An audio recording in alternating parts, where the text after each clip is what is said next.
వాగర్థావివ సంపృక్తౌ వాగర్థ ప్రతిపత్తయే జగతః పితరౌ వందే పార్వతీ పరమేశ్వరౌ సదాశివసమారంభాం శంకరాచార్య మధ్యమాం అస్మదాచార్యపర్యంతం వందే గురుపరంపరాం ఆదిత్యాయ చ సోమాయ మంగళాయ బుధాయ చ గురుశుక్రశనిభ్యశ్చ రాహవే కేతవే నమః.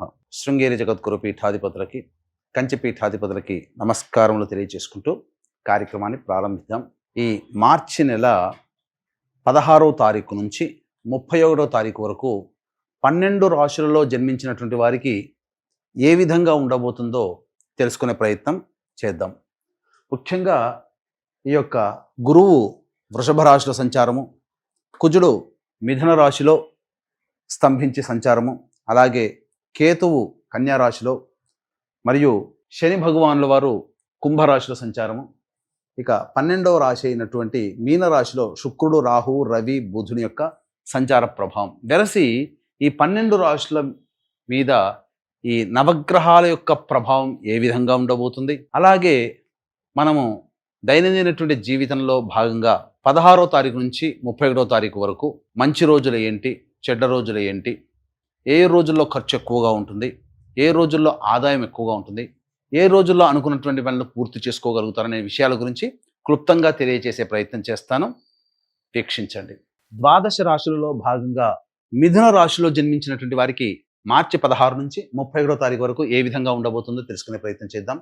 రాశిలోనే కుజుడు స్తంభించి ఉండడం, 12వ ఇంట గురువు, అలాగే శని కూడా మార్పు చెంది ఉండడం, ప్రధానంగా కొంత యోగము, కొన్ని రోజులు అవయోగం అనేటువంటిది గోచరమవుతుంది.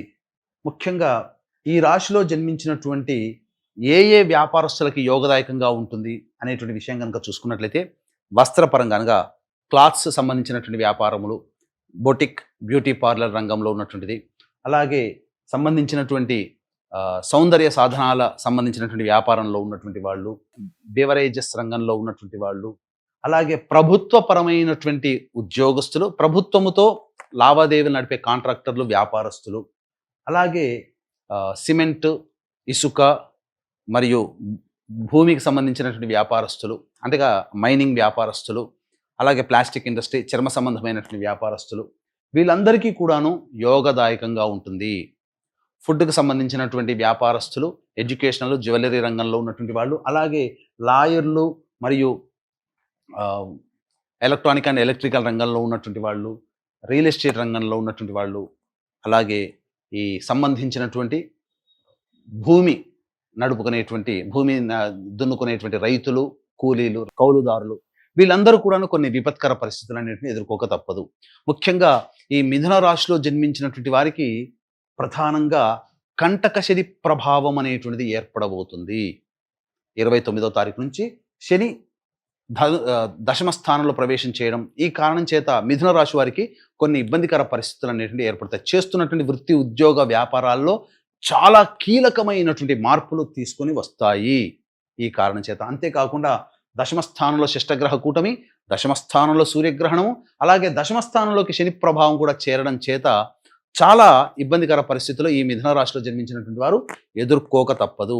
కాకపోతే మొక్కబోని ధైర్యంతో, మొండితనంతో ముందడుగు వేస్తే, దేవతా అనుగ్రహాన్ని పొందే ప్రయత్నం తప్పకుండా చేస్తేనే తప్ప మిథున రాశి వారు గెటాన్ కాలేనటువంటి పరిస్థితి.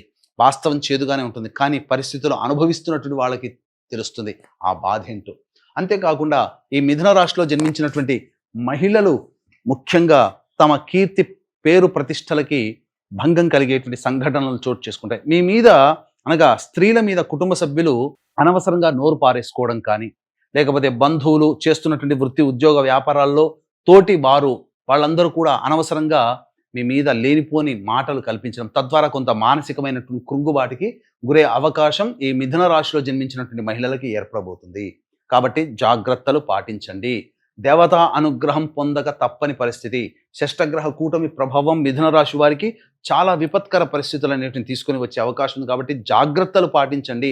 నిరంతర దేవతా అనుగ్రహాన్ని పొందే ప్రయత్నం, దేవాలయ సందర్శనం చేసుకుంటే, ఇష్టదేవత ఆరాధన చేసుకుంటే చాలా సమస్యల నుంచి బయటపడవచ్చని చెప్పవచ్చు. అయితే రోజువారీ కార్యకలాపాలలో భాగంగా 16వ తారీఖు నుంచి 31వ తారీఖు వరకు ఏ విధంగా ఉండబోతుందో తెలుసుకునే ప్రయత్నం చేద్దాం. 16, 17, 18, 19 ఈ యొక్క సంబంధించినటువంటి రోజులలో ఖర్చులు అధికంగా ఉంటాయి. వాహనాన్ని నడిపేటప్పుడు జాగ్రత్తలు పాటించాలి. ఇతరులతో మెలిగేటప్పుడు జాగ్రత్తలు పాటించండి. డబ్బులు ఊరికే ఎవరికి అప్పుగా ఇవ్వకండి, మీకు రాని బాకీలుగా అయిపోతాయి. అంతేకాకుండా గృహోపకరణాలకి, వాహన మరమ్మతులకి ఖర్చులు అధికంగా ఉంటాయి. ప్రశాంతత లేని, సంతోషం లేని జీవితాన్ని ఈ 4 రోజుల్లో గడుపుతారు. 20, 21, 22, 23, 24 తారీఖుల్లో ప్రధానంగా ఈ 5 రోజులలో సంతోషకరంగా జీవించే అవకాశాలు ఎక్కువగా ఉన్నాయి. రాని బాకీలు వసూలవడం, మీ యొక్క ఖర్చులకి, అవసరాలకి తగ్గట్టుగా ధనము మీకు చేతికందడం, తద్వారా మంచి జీవితాన్ని గడుపుతారు. సంతోషకరంగా ఉంటారు. విందులు వినోదాలు స్నేహితులతో చక్కగా గడుపుతారని చెప్పవచ్చు. 25, 26 తారీఖుల్లో మీకు ఖర్చులు అధికంగా ఉంటాయి. మానసిక ప్రశాంతత లోపిస్తుంది. ఏ ప్రయత్నం చేయాలన్నా కష్టము అనేటువంటిది ఎక్కువగా ఉండడం, లాభం తక్కువ ఉండడం చేత నిరాశ ఎక్కువగా ఉంటుంది. కాబట్టి ఎటువంటి ప్రయత్నాలు చేయకుండా ఉండడమే చాలా మంచిదని గమనించుకోవాలి. అంతేకాకుండా ఖర్చుల శాతాన్ని తగ్గించుకుంటే కొంతవరకు సేఫ్లో ఉంటారని చెప్పవచ్చు. ఇక 27, 28 తారీఖుల్లో సంతానం మూలకంగా ఖర్చులు, సమస్యలు పెరుగుతాయి. సంతానంతో విభేదాలు పెరుగుతాయి. కాబట్టి లౌక్యంతో వ్యవహరించండి.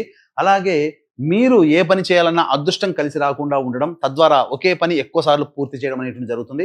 ఇక 29, 30 తారీఖులో గనక 31 తారీఖు ఈ 3 రోజుల పాటు సంపూర్ణంగా అనుకూలంగా ఉండేటువంటి సమయం అయినప్పటికీ కూడాను గ్రహణ ప్రభావం, శని మార్పు అనేటువంటిది మీ యొక్క జీవితంలో కొంత ఇబ్బందికర పరిస్థితులు. కావున ఈ యొక్క మిథున రాశిలో జన్మించినటువంటి వారికి సూర్యగ్రహణ ప్రభావం, షష్టగ్రహ కూడమి ప్రభావం, శని కూడా మార్పు చెందుతూ కంటక శని ప్రభావం ఉన్నటువంటి కారణం చేత ఈ యొక్క దోష నివారణార్థమై మన పీఠం ఆధ్వర్యంలో సర్వదోష నివారణ పూజలు హోమాలలో భాగంగా ప్రత్యంగిర, బగల, వారాహి, రాజశ్యామల, ధూమవతి, కాలభైరవ హోమాలు అనేటువంటివి, వీటితో పాటుగా వివాహం కాని అబ్బాయిలు, అమ్మాయిలకి మరియు అనారోగ్య సమస్యలకి, దాంపత్య సమస్యలకి, ధనపరమైనటువంటి సమస్యల నివారణకి హోమాది కార్యక్రమాలు 29వ తారీఖు రోజున సాయంత్రం 6 గంటల తర్వాత ప్రారంభమవుతుంది. 5 గంటల లోపల మీ గోత్రనామాదులు నమోదు చేసుకోవచ్చు. అవకాశం ఉన్న వాళ్ళు కార్యక్రమ తదనంతరం కాంటాక్ట్ చేసి మీ పూర్తి వివరాలు తెలియచేయండి. అలాగే ఇప్పుడు చెప్పినటువంటి 16వ తారీఖు నుంచి 37వ తారీఖు వరకు మీకేవైనా చెప్పినటువంటి విధంగా సమస్యలు ఎదుర్కొంటున్నట్లయితే ఆ సమస్యల పరిష్కారం కోసం